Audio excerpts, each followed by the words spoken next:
진짜 전략 GFM 투자연구소의 이진우 소장 오늘은 전화 연결로 만나봅니다. 안녕하세요.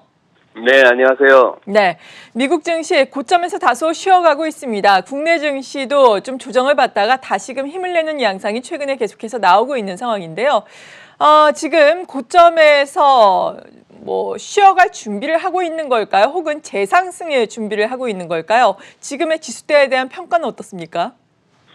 네, 지난 한 일주일 남짓 이른바 게임스톱 사태라고 표현될 수 있는 공매도 스퀴즈 관련으로 시장이 좀 어수선했었습니다. 네. 근데 이제 지금 앞서 이렇게 프로그램 시작할 때 쭉 자막 처리를 해주는 것처럼 미국의 지금 기업 실적이나 지표들은 좋거든요. 밤사이에 ADP 민간 고용에서 나온 1월 민간 고용 17만 4천 명. 네. 시장 예상치가 5만 내지 7만이었는데 17만 4천 명. 거기다가 ISM 서비스업 지수가 58.7. 시장 예상치도 훌쩍 뛰어넘고 이런 식입니다.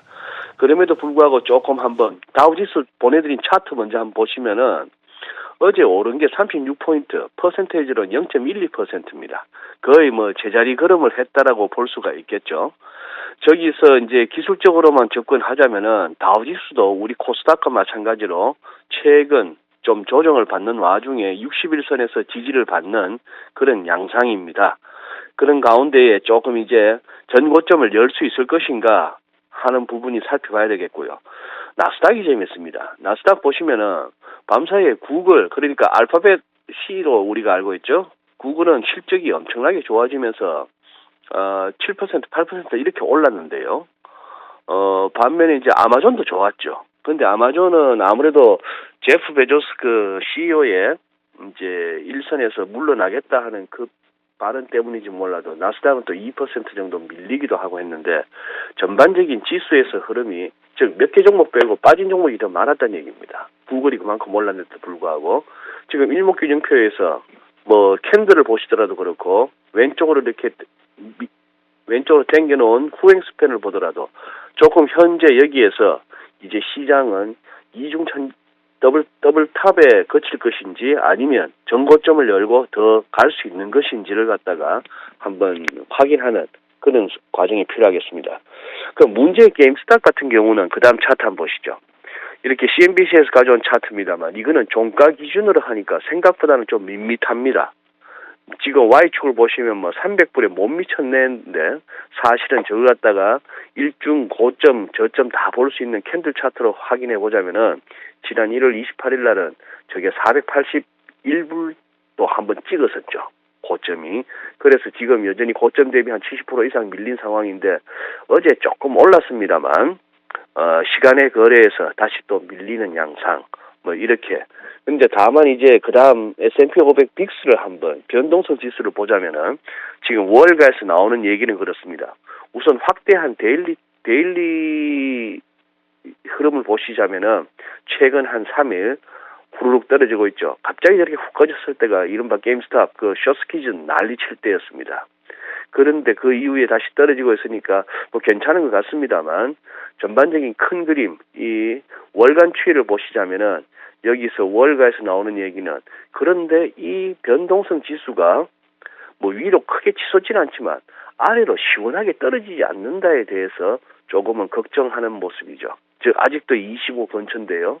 오히려 저 시장이 편안하게 여기는 레벨은 적어도 한 15 근처 아니면은 11, 12 정도의 10에 더 가까운 그런 낮은 레벨을 원하는데 그래서 조금 시장 내에 어떤 이러다가 한 번 더 또 조정을 거쳐야 될 것인가에 대한 준비하는 모습도 감지되는 그런 상황입니다.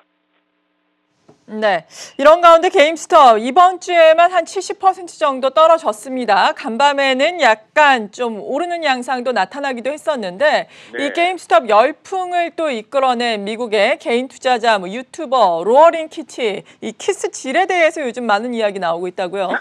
예, 그렇더라고요. 이 친구가 네. 월스트저널에서 아예 크게 또 인터뷰도 하고 보도까지 나갔는데요. 보내드린 그 다음 슬라이드 한번 보시죠. 아주 빨간 머리띠 두르고 유튜버입니다. 유튜버인데 키스질 해서 이렇게 게임스탑 레딧 메디아 이런 표현을 썼죠. 레딧은 잘 아시는 커뮤니티 사이트고, 거기에서 했는데, 자, 레딧에서의 가명을 처음에는 욜로라고 썼더만요. 뭐, 인생 한 번밖에 더 사냐, 뭐, 이런 식의 의미의 욜로였다가, 그 다음에 우리가 조금 이쪽에 관심 있으신 분들이 들었던, 월스트리트배스의 딥, 킹, F 들어가는 속어죠.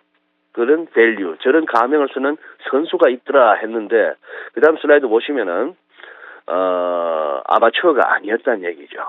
키스힐은 no amateur trader. 그러면서 그 아래쪽에 나오는 거는, 이른바 자격증들입니다. 무슨 시리즈 7, 시리즈 3, 시리즈 24 이런 식으로 나오는데, 뭐 상당히 저 정도 되면 이제, 뭐 투자 세계에서는 알아주는 그런 자격증이죠.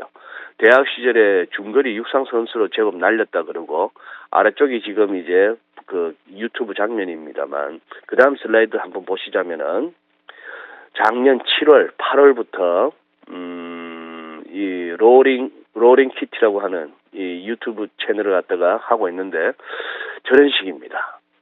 즉, 제가 드리고 싶은 말씀은, 이 키스힐은 그냥 일반 개인 투자자라고 하기보다는 상당한 선수급이었다고 볼 수 있죠.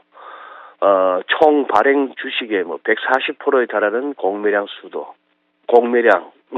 수량, 이런 것 같으면은 이거는 충분히 먹잇감이 될 수 있는 거고, 그런 걸 갖다가 계속해서, 월스트리트를 통해서 많은 회원들에게 같이 알리면서 공감을 얻어내고 끌어당기고 했는데, 지금 조금 증권거래위원회에서 이런저런 조사에 들어가니까 아마 저 친구도 좀 불려다녀야 될 것 같은 그런 생각이 듭니다.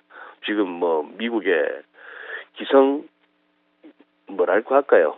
기득권 세력 내지는 정치권, 제도권 이런 쪽에서는 지금 이 사태를 갖다가 그렇게 좋게 반갑게 바라보지는 않죠. 그런 가운데에 이 사태에서 조금이라도 책임을 지울 만한 사람은 한번 찾아내려고 하겠습니다만, 개인 투자자들 입장에서야 그때 매수를 갖다 못하게 했던 로빈후드만큼 진짜 문제시 될 만한 사안이 없고 혼나야 될 그게 대상이 없겠습니다만, 제 짐작에는 로빈후드 어영부영 또 넘어가지 않을까 싶습니다. 또 그게 세상입니다. 답답하지만. 네, 그리고 개인 투자자를 대상으로 한 이러한 열풍들 계속해서 불고 있습니다. 이번에는 네. 은혜 투자하자라는 열풍들. 네, 사실 네. 은투자는 지난해부터 많이 이야기가 나왔었는데, 그래서 네. 이제 8년 내 최고치를 찍고 급격하게 올라가다가 급격하게 하방으로 또 조정을 받지 않았습니까? 이러한 네. 은혜의 변동성은 어떻게 봐야 될까요? 지금 그 다음 슬라이드 한번 보시면은, 네. 선물 가격 기준으로 해서 금과 은의 가격 추이를 갖다가 이렇게 한번 비교해 봤습니다. 확실히 금에 비해서 은이 덜 올랐죠. 그런 상황이고, 지금 경민앵커 말씀하신 그 부분, 최근 은이 많이 올랐죠 하는 거는 오른쪽 끝부분에 보시면 갑자기 탁 튀어오르는 부분입니다. 금이 막 뛰고 있는 상황에서도 이렇게 그냥 지지부진하다가 팍 튀어 올랐는데, 저랬더니 또 눌리는 것이 이제 공매도 세력들이었다, 이런 식의 어떤 레딧 투자자들 사이에서의 그거였습니다. 그래서 마찬가지 게임스탑과 비슷하게 이쪽도 공매도 세력들 한번 쇼스퀴즈를 이끌어내보자 하는 차원에서 움직임이 있었는데요. 그 아래쪽에 우리 국내 언론사의 보도 한번 보십시오. 2월 2일 날 기사 제목이 미국 증시 롤러코스터고 개미 군단의 다음 타겟은 은이다 해서 그렇게 잡았는데요. 그걸 갖다가 2월 2일 저녁 6시 9분자로 입력이 됐네요. 그 다음 기사, 미국판 동학개미운동 처참한 패배로 막 내리나. 그게 2월 3일 아침 7시 41분이니까 채 12시간, 한나절 지나고 한나절 만에 기사가 확 저렇게 바뀌었습니다. 그래서 결국 게임스탑, AMC, 동반 폭락을 했다, 그런 상황인데요. 그 다음 차트 한번 보시죠. 은선물 가격, 오늘 아침까지의 그 시세의 흐름을 다 반영한 인베스팅닷컴 차트입니다만, 저렇게 오른쪽 끝부분이 이렇게 일간 흐름이죠.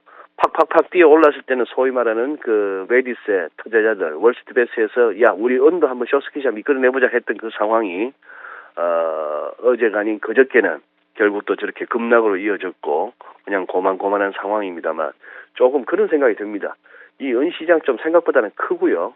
그리고 이 공매도 세력들의 스퀴즈를 이끌어내겠다. 개인 투자자들의 어떤 결집으로 하는 이 부분에서 이 결집이란 것이 이 돈이 걸린 문제다 보니까 조금은 뭐랄까요, 그 전열이 쉽게 흐트러질 수 있다 하는 생각은 듭니다. 빨리빨리 준비한 자료니까 보여드리고 싶은데 지난 1월 말만 하더라도 그 다음 슬라이드 보시면은 뭐 마켓워치 같은 경우에는 저런 식의 기사가 있었습니다. 앞으로 커머더티 원자재 시장에서 아주 굉장한 어떤 랠리가 올 것 같다. 아래쪽 차트 보시면은 위에 잘 가고 있는 거는 S&P 500이고요.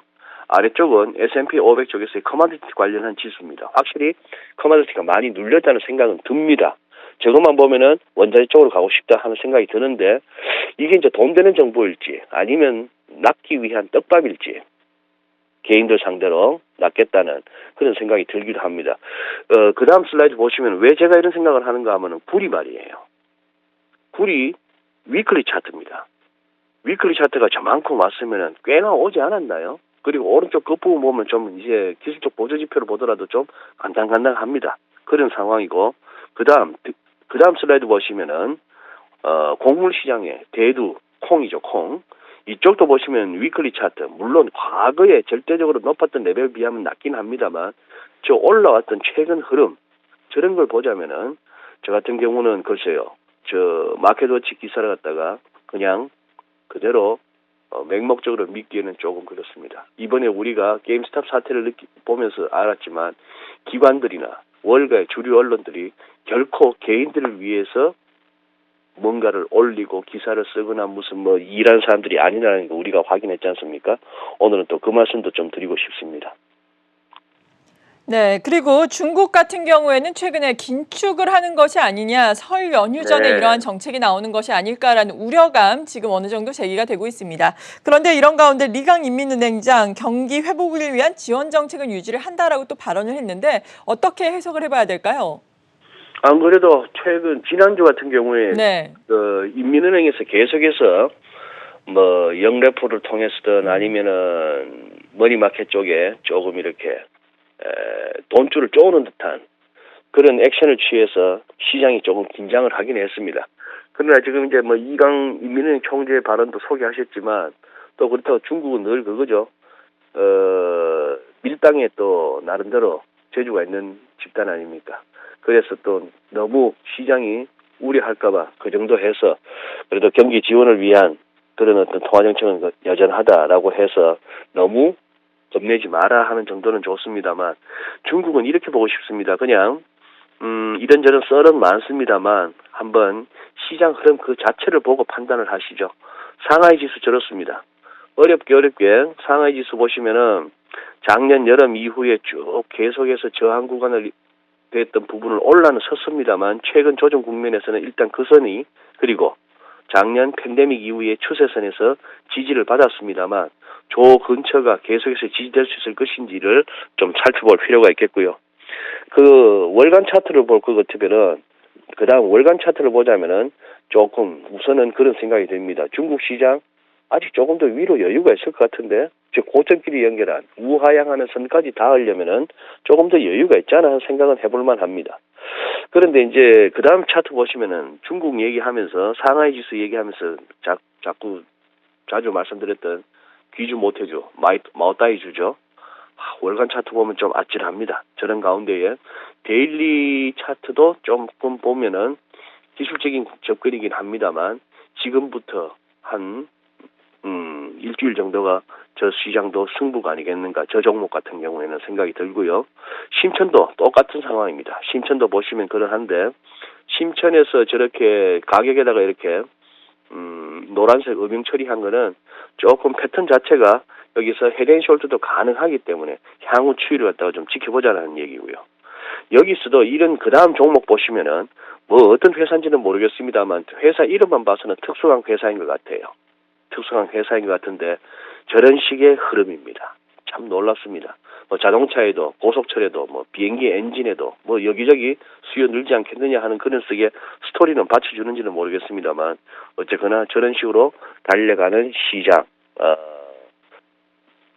이 정도에서 한번 중국 한번 살펴보고 넘어가시죠. 네, 그리고 우리 증시 방향성에 대해서 지금 고민이 필요한 시점인데 일단 고점에서 조정을 받은 이후에 지금 3거래일 연속 양대 시장이 올라오고는 있습니다. 하지만 네. 며칠 전에 또 모건 스탠리에서 신흥국 지금 1월, 특히나 한국 같은 경우에는 1월이 고점이었을 가능성이 높다라고 많이 얘기를 하더라고요.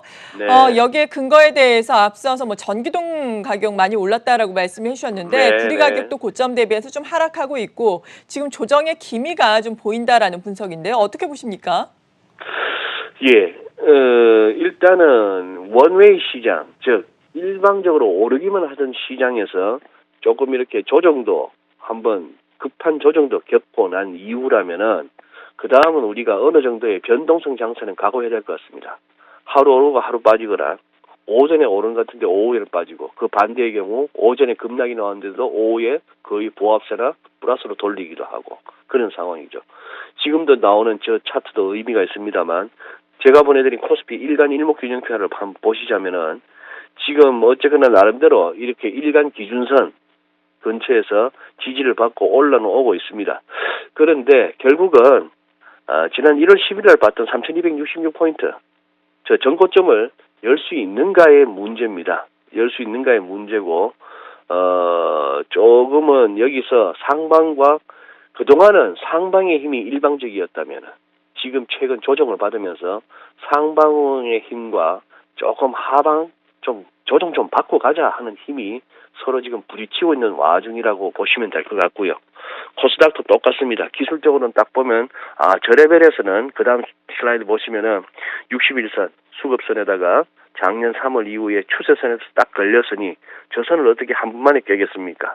일단 저 선 찍은 다음에는 반등 나오고 있는 국면입니다만 지금 미국 증시도 밤사이에 고만고만하게 끝난 걸로 봐서는 오늘 또 우리 시장 뭐 이렇게 급등 뭐 급락이라기보다는 지금 이렇게 말씀 좋은 표현이었어요. 상방의 힘과 하방의 힘인데 그것들이 지금 부딪히는 국면이라고 보셔야 될 것 같습니다. 한 며칠은 재미없이 변동성 장이다라고 보셔야 될 것 같습니다. 그러나 이래저래 기술적으로 보자면은 아직 조금 더 추가적인 조정 가능성 염두에 두셔야 합니다. 네, 그렇군요. 상방의 힘이 좀 커지기를 기대를 해보겠습니다. 마지막으로 환율의 동향도 간략하게 짚어볼까요? 네, 달러 인덱스가 어쨌거나 90일까지 올라왔습니다. 그냥 눈으로 한번 느끼셨으면 좋겠는데요. 일간 차트 흐름이나 위클리 차트 흐름 재밌고요. 그 다음에 유로달러 한번 보시죠. 유로달러가 지금 1유로당 1.2달러. 이 레벨이 지켜지느냐 깨지느냐의 문제인데 이거는 아까 살펴보셨던 달러 인덱스 뒤집어 놓은 거하고 별 차이가 없습니다. 근데 재밌는 기사가 마리오 드라기 전 ECB 총재가 지금 전국이 아주 혼란스러운 이탈리아에서 뭐 잘하면 총리 될 것 같습니다. 이탈리아 대통령이 불러서 당신이 한번 해보시오. 한번 연정을 구성해 보시오 했더니만 드라기 총재가 한번 해보겠다고 했습니다. 그랬더니만 이탈리아 주식이 증시가 날아갔습니다. 어제 밤사이에 유럽에서 제일 좋았습니다. 국채 가격도 뭐 이렇게 뭐 올라가고 그런 식으로 해서 기대감을 나타내는데 그야말로 유로존을 구했다는 마리오 드라기 이번에는 이탈리아도 구할지 그러나 일단은 드라기의 등장이나 최근 ECB 관계자들의 발언에서 유로가 더 강해지는 것을 원치 않는 ECB 관계자들의 발언 그리고 미국이 유로존보다 뭐 지표나 경기 상황이 더 좋다 이런 차원에서 유로가 조금 약해질 가능성 염두에 두시고 달러 인덱스 좀 더 올라가는 그러다 보면 서울에서 오늘 NDFC에서는 한 이런 남짓 밀렸습니다만 서울에서도 환율이 그렇게 팍팍 밀리기는 좀 어려운 상황입니다. 네, 지금까지 진짜 전략 GFM 투자연구소의 이진우 소장과 함께했습니다. 고맙습니다. 네, 감사합니다.